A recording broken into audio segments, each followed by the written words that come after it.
Ya, kalau di kami sebetulnya itu tadi karena respon itu menentukan bagaimana kemudian masyarakat merasa bahwa saya didengarkan. Itu sebetulnya perlu untuk terus ditekankan gitu dan dalam konteks pengelolaan pengaduan itu menjadi hal yang ibaratnya awal gitu, yang pertama yang perlu untuk menjadi penekanan. Ketika akhirnya pengaduan itu masuk, pastinya akan dicek apakah betul atau tidak begitu kan. Kalau ternyata betul, maka perlu ada perbaikan.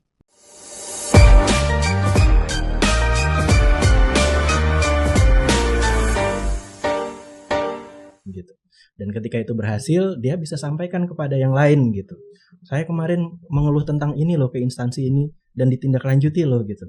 Oh gitu ya, saya juga deh gitu. Dan itu akhirnya akan membangun trust gitu. Dan harapannya sih sebetulnya kalau trust itu sudah terus terbangun, masyarakat akhirnya beralih tidak lagi mempublikasikan itu, menyampaikan itu, mendistribusikan itu di sosmed mereka, tapi lebih menggunakan kanal-kanal yang resmi gitu, yang disediakan oleh instansi penyelenggara pelayanan publik. Kalau Pak Hantor dari point of view-nya Kemenkum sendiri untuk membangun trust ini gimana Pak? Saya pikir trust-nya itu memang harus kita jaga ya. Tapi kalau bicara harus ada orang dalam, ya saya pikir enggak juga ya. Ya, kalau ada orang dalam, mestinya tidak ada kendala dari awal mengakses layanan kan. Sudah komunikasi gimana caranya kan kita bisa jelaskan. Make sense ya. Ya, make sense seperti itu. Tapi ya mungkin masih ada berpendapat seperti itu. Saya sekarang sampaikan bahwa kita yakin tanpa ada orang dalam pun pasti kita tindak lanjuti. Karena teman-teman di Humas pun setiap hari kerjanya sudah ada mengecek itu bagaimana berita viral, berita-berita negatif, positif, dan seterusnya itu sudah setiap saat kita ikuti gitu. Jadi kalau ada yang sedikit saja yang mengatakan layanan kita kurang baik, itu sudah pasti kita tindak lanjuti, walaupun disampaikan di media sosial, tidak harus langsung gitu ya.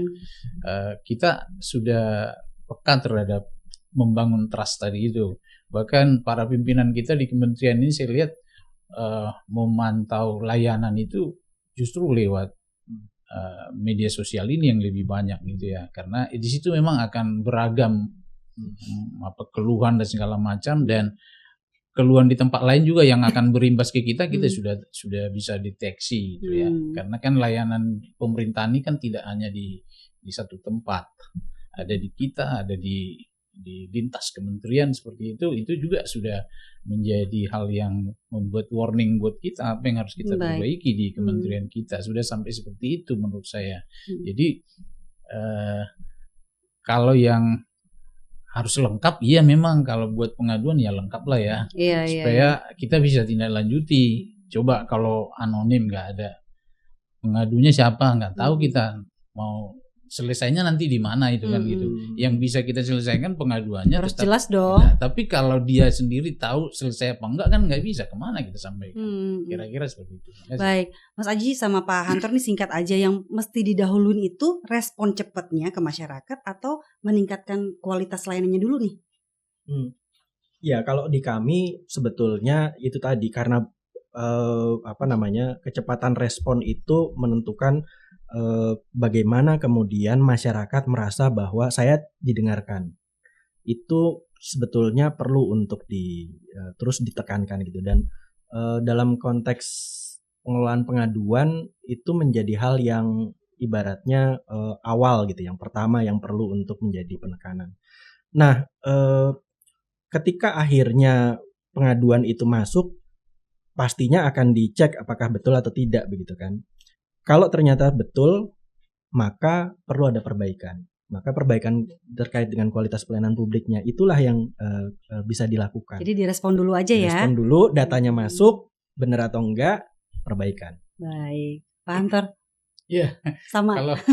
Kalau saya respon ya wajib, kita harus cepat respon, karena dengan merespon kan si pengadu itu sudah merasa ditanggapi. Tapi yang lebih penting juga bahwa ada ketepatan jangka waktu penyelesaian terhadap apa yang dikeluhkan itu.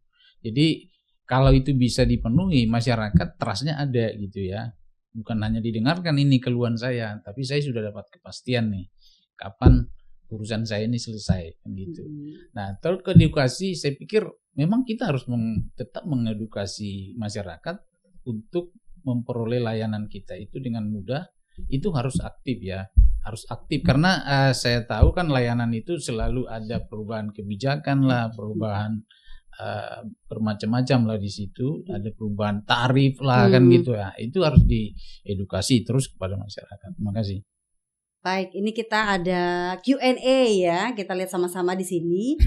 Yang pertama coba kita lihat ini dari Rega, lebih efektif lapor ke internal kementerian atau ke ombudsman ya? Silakan siapa dulu?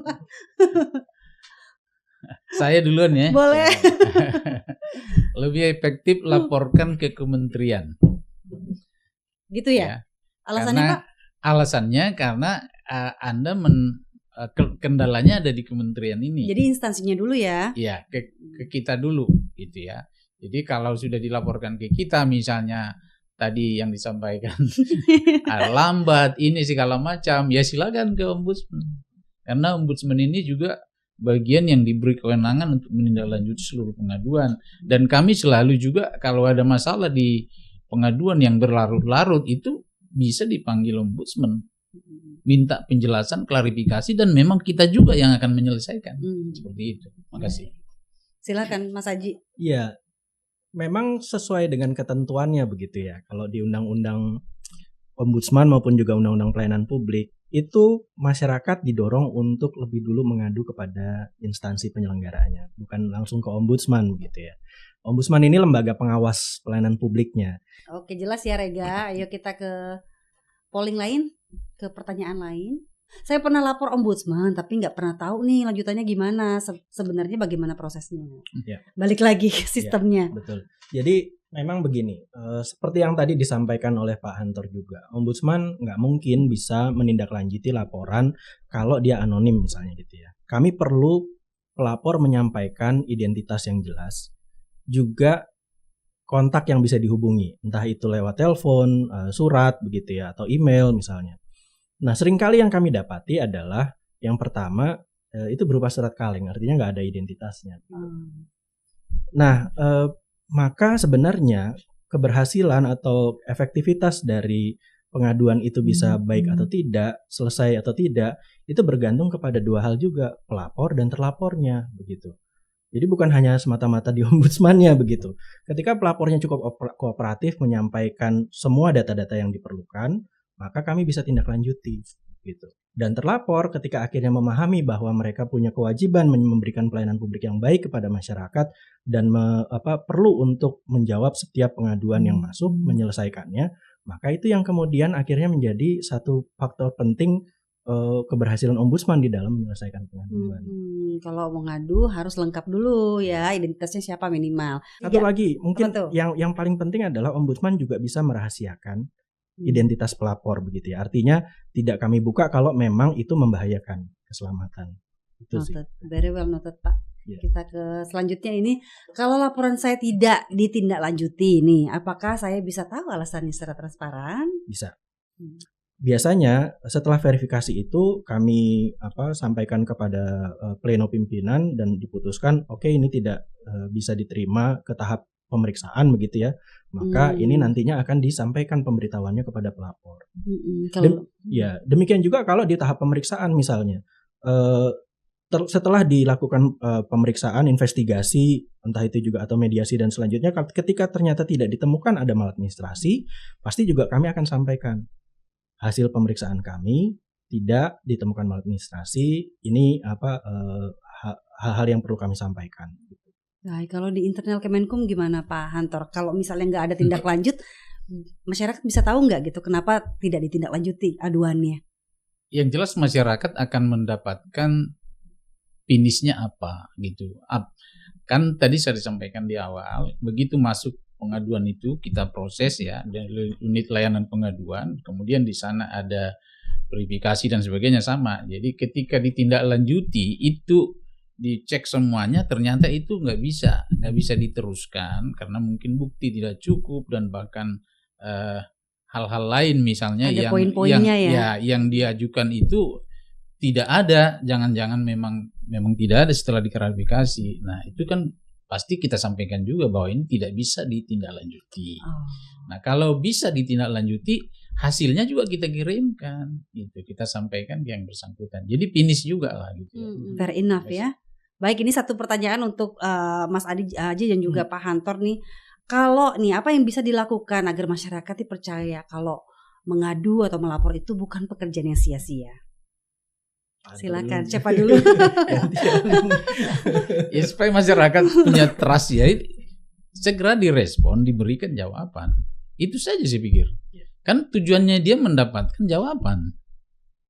Kita berikan jawaban itu secepatnya. Ada limit waktu yang harus kita turuti di situ. Kalau bisa memang di SOP kita memang sudah ada. Ini berapa lama harus diselesaikan, sudah ada SOP-nya. Nah, itu yang harus kita percepat. Jadi masyarakat itu maunya kan cepat sekarang. Kerjanya kan bukan hanya urusan lapor-lapor, kerjaan yang lain juga banyak kan. Kita juga begitu sama. Kalau kita bisa selesaikan hari ini, kenapa mesti besok? Kan besok masih ada pekerjaan lain lagi. Kira-kira seperti itu. Terima kasih. Iya betul. Jadi memang sebenarnya kadangkala hal yang sepele yang dikeluhkan oleh masyarakat itu juga perlu untuk tetap ditanggapi begitu. Jangan dibiarkan karena sebenarnya mereka hanya ingin didengar dan kemudian berharap pelayanan dari pemerintah itu menjadi lebih terasa begitu ya oleh mereka. Saya ceritanya begini saja sederhana. Mungkin di Indonesia belum ada gitu ya. Tapi di beberapa negara-negara lain yang sudah maju pelayanan publiknya baik, masyarakat itu biasanya mengeluh tidak hanya untuk sampah yang belum diangkut di jalan. Tetapi bahkan ketika ada kucing tetangga di apartemennya itu ngeongnya terlalu keras begitu ya, dia bisa angkat telepon, tolong dong selesaikan nih gitu loh. Tetangga saya ribut banget di sebelah kucingnya gitu. Mungkin kita belum sampai ke sana gitu ya Mbak. Tapi ketika akhirnya ada tanggapan, direspon, masyarakat akan puas gitu loh. Merasa bahwa nggak akan ada yang sia-sia. Kalau saya ngadu pasti akan ditanggapi gitu. Berharapnya kita ke sana. Balik lagi ke trust lagi ya, tadi membangun trust lagi ya. Baik, closing statement nih dari masing-masing, dari Pak Hantor dulu, silakan Pak, singkat saja. Iya, saya selaku pelayan di aparatur pemerintahan ini dan institusi kami, Kementerian Hukum, sangat berkomitmen untuk memberikan pelayanan terbaik ya di Kementerian Hukum ini, dan masyarakat yang merasa ada keluhan atau sesuatu yang perlu dilaporkan, dilanjuti oleh Kementerian Hukum, kami membuka diri, segera laporkan. Jangan ragu-ragu supaya kami juga bisa cepat memberikan informasi yang benar, jawaban yang benar kepada masyarakat. Sehingga kami optimal lah dalam memberikan layanan kepada masyarakat sesuai dengan peran dan fungsi Kementerian Hukum. Terima kasih. Silakan Mas Haji. Ya, pada dasarnya memang pemerintah sudah melakukan berbagai upaya begitu ya untuk meningkatkan kualitas pelayanan publik, termasuk salah satunya meningkatkan kualitas pengelolaan pengaduan. Ini yang perlu untuk dimanfaatkan oleh masyarakat gitu ya.